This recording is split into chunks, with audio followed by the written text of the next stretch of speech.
Theatre में बारी Mahakumbh Naga series की। इस सीरीज में आज नागा सन्यासियों से जुड़े रहस्य की वो गाथा जिसे जानकर भारत पर राज कर रहे अंग्रेज चौंक रहे थे।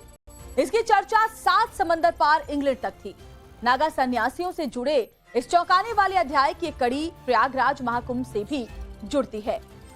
भारत की आजादी से पहले 41 सालों तक अंग्रेजों की कोर्ट में यह मामला चला था और जब फैसला सुनाने की बारी आई तो जज को कहना पड़ा, मेडिकल रिपोर्ट और दूसरे तमाम सबूत से साबित होता है कि कोर्ट में मौजूद नागा साधु वही राजा जमींदार हैं जिनकी 4 दशक पहले मौत हो गई थी, जिसकी चिता को परिवार की मौजूदगी में आग दी गई थी। किसी जबरदस्त सस्पेंस थ्रिलर फिल्म के जैसा है नागा सन्यासियों से जुड़ी चमत्कार की ये गाथा, जिसमें इस केस से जुड़े लोगों का एक तबका नागा सन्यासियों के भभूत के चमत्कार से जोड़कर देखता रहा, तो दूसरी ओर वो लोग थे जो ये मानने को तैयार नहीं थे कि मौत के बाद जिसका अंतिम संस्कार कर दिया गया वो कैसे जिंदा हो उठा। लेकिन कोर्ट में साबित तथ्यों और सबूतों ने उनका मुंह बंद कर दिया था। ये वो केस स्टडी है जिसकी चर्चा भारत की आजादी के बाद यहाँ की न्यायिक व्यवस्था में लंबे समय तक होती रही। राम जेठमलानी जैसे बड़े वकील इसका जिक्र लोगों से करते रहे, लेकिन आम भारतीयों के लिए नागा सन्यासी का ये रहस्यमय अध्याय आज भी अनसुना है, अनजाना है। प्रयागराज महाकुंभ में नागा साधुओं और उनकी छावनी का जुटान हो रहा है, तो उनसे जुड़ा ये चौंकाने वाला अध्याय अब नए सिरे से खुल रहा है। तो लोगों में ये जिज्ञासा भी गहरा रही है कि क्या नागा साधुओं के भभूत में वाकई कोई दैवीय ताकत होती है। नागा साधु इसे किस तरह से तैयार करते हैं ये भी आप जानना चाहते होंगे, और क्या चमत्कारी होने के कारण इसको बनाने की विधि को आम लोगों से छिपाया जाता है।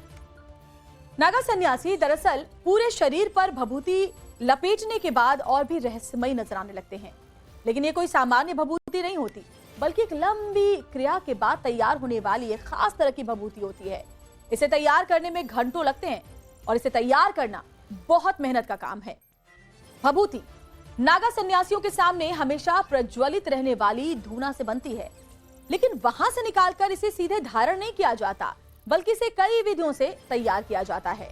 क्या क्या होता है? तो धूने में सिर्फ बड़, आंवले, बेर, मदार की लकड़ियां ही इस्तेमाल में आती है और इससे निकली भभूति में चंदन मिलाकर गाय के उपले में इसे जलाया जाता है। इसके पूरी तरह से भस्म हो जाने पर इसे छानकर अलग कर लिया जाता है और उसके बाद इसमें गाय का कच्चा दूध और चंदन मिलाकर इसके लड्डू बनाए जाते हैं। इसके बाद इसको फिर से जलाते हैं और फिर जितना बचता है उसे छानकर फिर से अलग किया जाता है। देखिए, इन तीनों क्रमों से गुजरकर नागा सन्यासियों की भभूत भस्म या भभूति तैयार होती है। इसका एक हिस्सा गंग भभूति कहलाता है और दूसरा हिस्सा देव भभूति कहलाता है।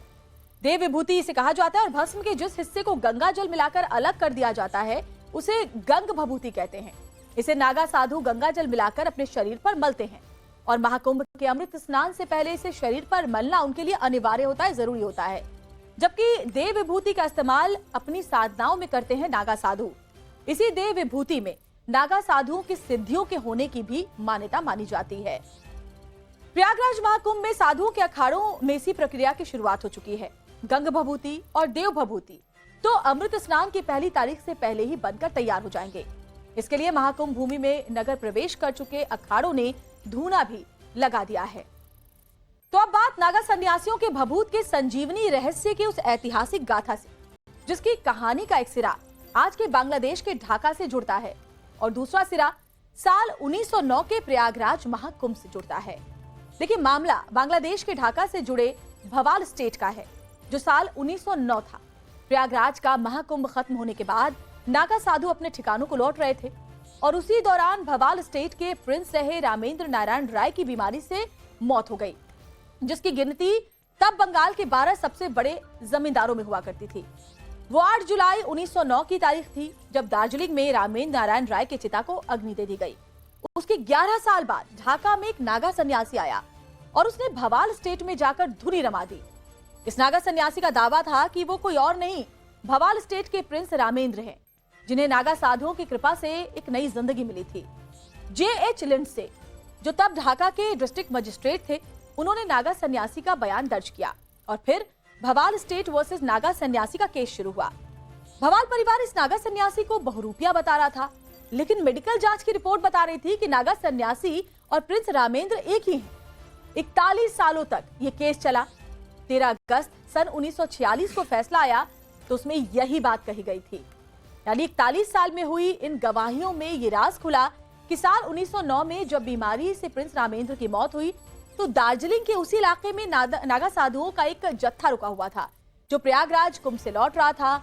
और गवाही में यह साबित हुआ कि प्रिंस की चिता को परिवार की मौजूदगी में जब अग्नि दी जा रही थी, आग दी जा रही थी, उसी दौरान वहां तेज आंधी तूफान आ गया और परिवार इस दौरान वहां से हटा तो चिता की आग बुझ गई, जिसके बाद नागा साधुओं ने प्रिंस रामेंद्र के शरीर को चिता से नीचे उतार लिया और उसकी देह पर अपनी भभूत मल दी। गवाही और सबूतों से यह साफ हुआ कि उसके कुछ घंटे बाद ही प्रिंस रामेंद्र के शरीर में प्राण लौट आए। तब उनकी उम्र सिर्फ 25 साल थी। नागा उन्हें अपने साथ लेते चले गए क्योंकि प्रिंस रामेंद्र को कुछ भी याद नहीं था। 10 साल बाद जब उनकी चेतना लौटी, उनकी स्मृतियां लौटी, तब तक उनकी नागा दीक्षा हो चुकी थी। उसके बाद वो भवाल स्टेट लौटे और 41 साल की लंबी कानूनी लड़ाई के बाद ये केस उन्होंने अपने नाम किया, केस जीत लिया। लेकिन इसके बाद वो अनहोनी हुई जिसने सबको चौंका दिया। कोर्ट केस जीतने के बाद प्रिंस रामेंद्र की तब हार्ट अटैक से मौत हो गई जब वो मंदिर में दर्शन करने गए थे। इस हादसे ने सबको चौंका दिया। इस घटना को लेकर नागा दीक्षा से पहले खुद के पिंडदान से जोड़कर देखते थे। नागा साधुओं के रहस्य से जुड़ी ऐसी कई और गाथाएं हैं। महाकुंभ नागा सीरीज में हम उसे आप तक लगातार पहुंचाते रहेंगे।